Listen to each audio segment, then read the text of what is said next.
fresh air, and I'm showing you our project for this week. But basically, it's week 10. You guys have done just a fabulous job with everything you've done. I'm going to give you a couple pointers and I'm going to turn you loose and see what you come up with. Make sure that once you're done, you send us a picture so that we can share it on Facebook and we can admire your beautiful artwork, which is always so much better than mine. I just can't tell you how blown away I've been every week when you guys send your pictures and I'm like, oh my gosh, this is so cool. I want to just take my stuff and go, oh no, don't look at that. Look at this, it's so much better. So this is our project this week. It is a shutter. Remember that you can pick up your shutter from 9 to 4:30, Monday through Friday, hopefully in the vestibule of the library. That is the plan. Okay, that's hopefully what we're gonna do.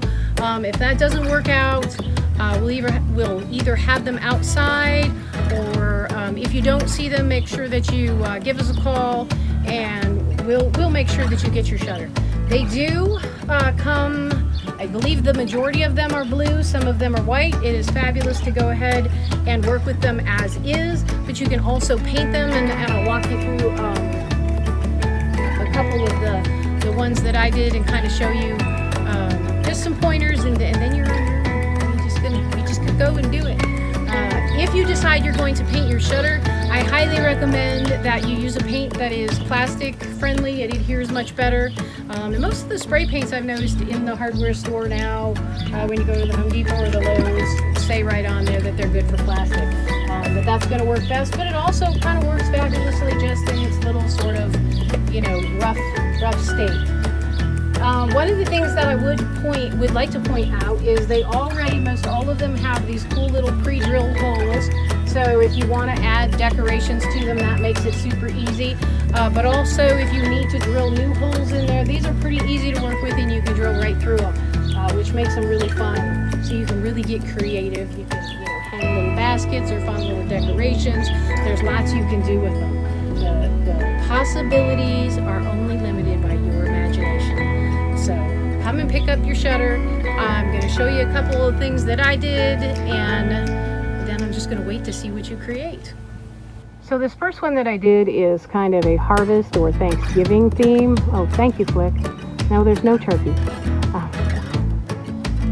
This one was a white one that I painted. Again, if you're thinking about painting your shutter, make sure that you try and use a spray paint that's going to be plastic friendly, that's for use on plastic. That way it won't peel as quickly. This one has actually been outside. I put it out last year at the beginning of November, and it stayed there until the end of November, and all kinds of weather, so it held up really nicely. The flower is just something that I got from Mark.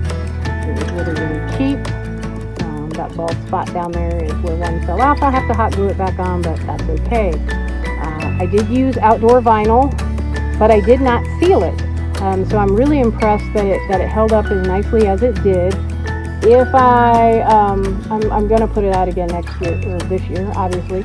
But I think I will probably use either one of the spray sealants or some clear nail polish over top of that vinyl so that it doesn't peel, because I think if I put it out again and it's snowing and raining, it's going to take some abuse, because it kind of looks like maybe I've got a section on my pumpkin peeling off a little bit, so I'll want to fix that.